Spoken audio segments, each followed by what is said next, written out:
Welcome to Onca Wildlife Centre, and today's episode we are building for the collared peccary, which is the first time I've ever built for them.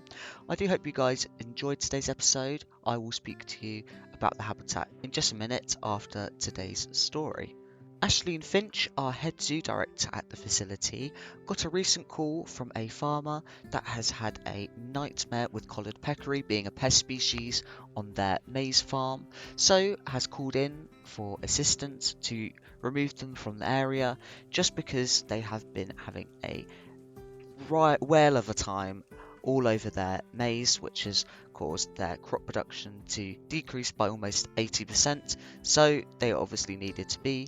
There was found to be 6 of these, with one of them pregnant, so we see when these guys will arrive with some piglets. However, New Austin didn't fully agree with this. He thinks the collared peccary should just be relocated and there's no need for education, as they're just some plain old pig that are common around these parts and seen as a pest species. But Ashlynn Finch decided that this is her chance to kind of push people to like them and also push towards more organic farming methods to remove these guys as a pest species, but also make sure they are not terminated through poaching and other means. Newt Austin is still trying to persuade Ashlynn to move these guys to an area which is less populated, because luckily for them, the jaguars are being right next door, which may pose a threat, but it's not as it's going to be safe. But the Jaguar Conservation Centre will be built very, very soon, and with it so close to the collared peccaries, New Austin is worried for the safety of the animals, and also that foot traffic can be used to educate something more important. Now you know where the collared peccary have come from, and you also saw a snippet from the maned wolf and anteater episode. I just want to let you guys know that I appreciate all your support from the previous episodes, as I know it's been a while since I have uploaded. It's just because over Christmas time I've took a break and we've been decorating some rooms around the house, so it's just been a little bit chaos to have time to record and stuff like that. I had done some work off camera. I have done some gap filling, which is quite nice. I've done like a little garden area. The guests can't actually walk through, but I have made like a sort of makeshift path that if you were in explore mode you could go through, and there's some education signs about there from like stumperies, which I have made at the entrance video if you do want to see that.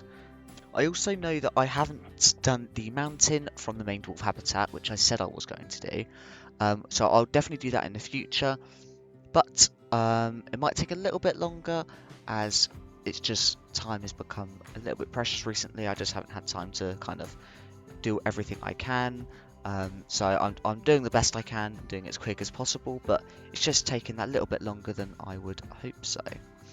For those guys who watch my Planet Coaster 2 videos, I have got a plan. I'll let you know in the next video, as you might see a little bit of change, but I kind of want to start linking together those two series a little bit with the zoo, so just a little tease of what might be coming up on this channel as well.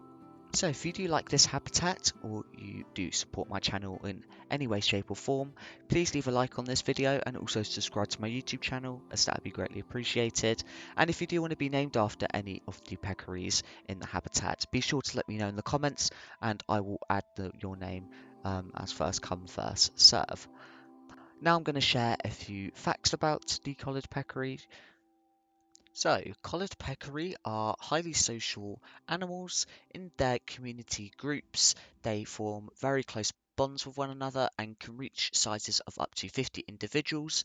Obviously, these groups are filled with males and females, but are led by a alpha male, obviously, which can be fought to kind of reach to the top, like an ordinary pride of lions or anything like that.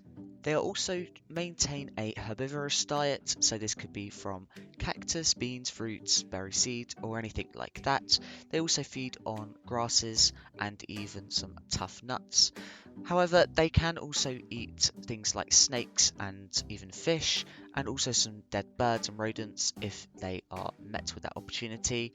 It just kind of helps keep it balanced and stuff like that if they ever need. So yeah. Like our collared peccaries here at Onca Wildlife Centre, they are seen as a pest species in most inhabited areas, as they do consume a lot of cultivated crops and also ornamental plants like tulip bulbs, so make sure you look out for that as well. However, this is seen as a threat to the species, despite being classified as least concern. The collared peccaries are being affected, mainly due to their natural habitat being degraded and also predated by wild felines, but all these cultivation problems that happen with human conflicts have led to them being directly shot or even trapped and can be eaten sadly by humans across Central and South America. Looking at their range, they do go from quite far, going from all the way up in Texas, all the way down to sort of South America, even going to Peru and stuff like that. And sadly, they are great prey species for stuff like jaguar, pumas and coyote, which has maintained their numbers as sort of an ecological niche, but they also are great seed dispersers. There are 14 subspecies of collared peccary too, which is a result of all the environmental conditions, so I haven't looked into that too much, but I'm sure our collared peccary are from some form of tropical variant, and they also have extremely sharp canine teeth, which are seen as tusks, which can be very dangerous for people of any age, including kids, as they are very protective over their young.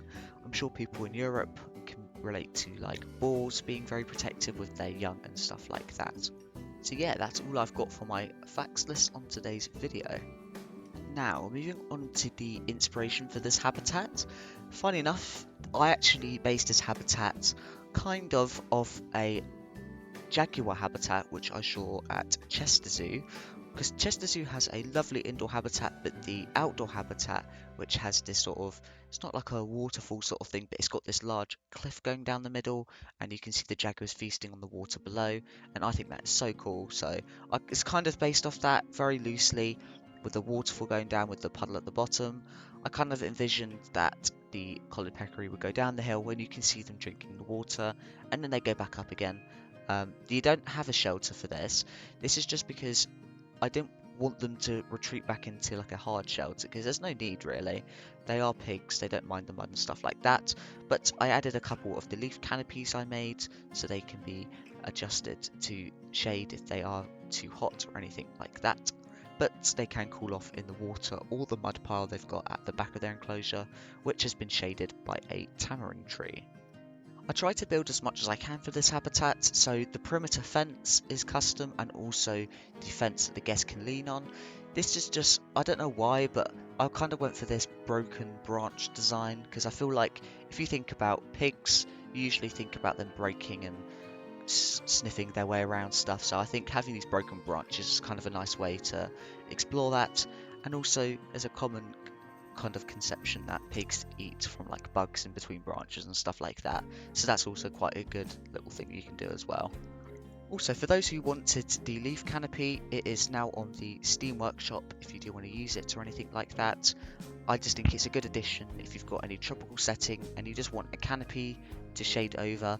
It's quite modern as well, so it fits any theme really. So if you're making like a conservation centre, it can be used, or if it's for animals or people, it's still quite a good addition.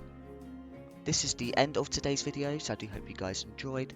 If you do want to support me on my channel, be sure to leave a like and subscribe to my YouTube channel, that'd be greatly appreciated. And as I said, if you want to be named after any animals, be sure to let me know in the comments, and it will be first come first serve.